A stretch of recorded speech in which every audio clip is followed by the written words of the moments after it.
Do you remember the old man in Pokémon Red, Blue and Yellow? The one in Viridian City, who blocks your path because he hasn't had his coffee yet? Well, what if I told you that this wasn't the real reason why you couldn't get past him, and that coffee had nothing to do with it?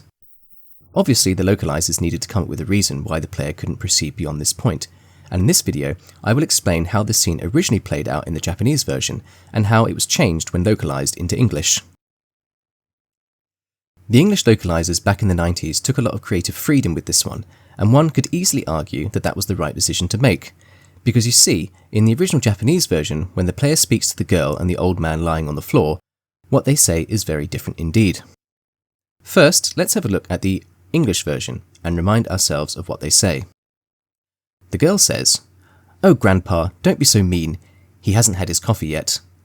And if you try to speak to the old man, he says, "You can't go through here, this is private property." Which, when you think about it, is quite an odd thing to say.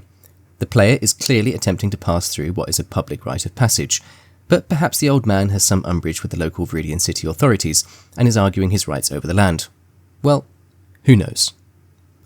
The Japanese makes a bit more sense, but was obviously deemed inappropriate for a Western audience, depicting a scene that was more relatable to a Japanese child in the 90s than a Western one. In Japanese, the old man says, "Ui, hiku, machiyagare, washi no hanashi o kike. Kora, iku na, to ittaro ga." In English, this roughly translates as, "Get back here and listen to me. Hey, I told you not to go." Next, let's look at what the girl has to say. "Arara, ji-chan, konna tokoro de nechatte shouga nai wa ne. Yoi ga sameru made matsu shika nai wa." Which in English roughly translates as, "Oh grandpa, what am I to do with you, lying down in a place like this? I guess I have no choice but to wait until you sober up."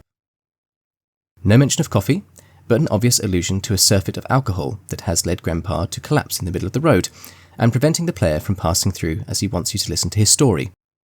The girl realises there is nothing she can do, and so decides to wait until he cools off and comes to his senses. Once the player has delivered the special package to Professor Oak, the path opens up, and the old man takes on a more reasonable tone. In the English release, the old man says, "I've had my coffee now, and I feel great. Sure you can go through." And in Japanese, "Atama ga itai. Yopparatteta mitai ja." My head hurts. It looks like I was drunk. The original story is very simple. The old man was hungover and not caffeine deprived like his localized cousin.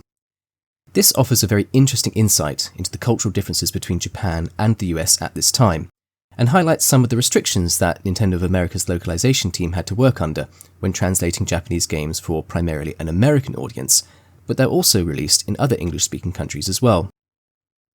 In this case, Nintendo of America simply would not allow any references to alcohol in a video game like Pokémon, and although the girl's age is not disclosed in-game, regardless of the fact, I am sure they did not think it was appropriate for a young girl to be trying to sober up her inebriated grandfather. So what do you think of the translation? Do you think that the localizers should have kept the original Japanese intact and made a more faithful translation? Or did they make the right decision by removing any allusions to alcohol? Let me know in the comments below, and don't forget to like this video, I'd appreciate it.